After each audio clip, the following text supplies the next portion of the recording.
Praise lord. యాకోబు దృష్టిలో యోసేపు మంచి కుమారుడు.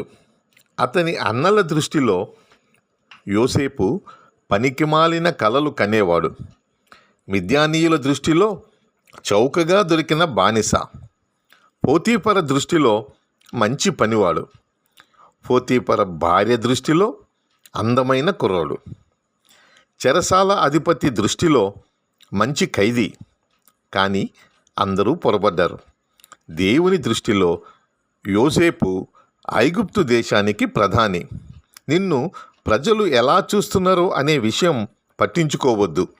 దేవుని దృష్టిలో నీవు ఎలా ఉన్నావు అనేదే ముఖ్యం.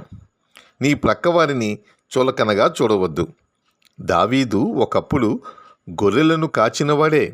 దేవుడు అతనిని రాజు చేశాడు. మనుషుల దృష్టిలో ఎస్తేరు అనాథ బాలిక, కానీ దేవుడు ఆమెను రాణిని చేశారు. 1 సమూయేలు గ్రంథం 16వ అధ్యాయం 7వ వచనంలో మనుషులు పైరూపమును లక్ష్యపెట్టుదురు, కానీ యెహోవా హృదయమును లక్ష్యపెట్టును అని వ్రాయబడి ఉన్నది. దేవుడు చూసే హృదయాన్ని ఆయనకు సమర్పించుదామా? God bless you.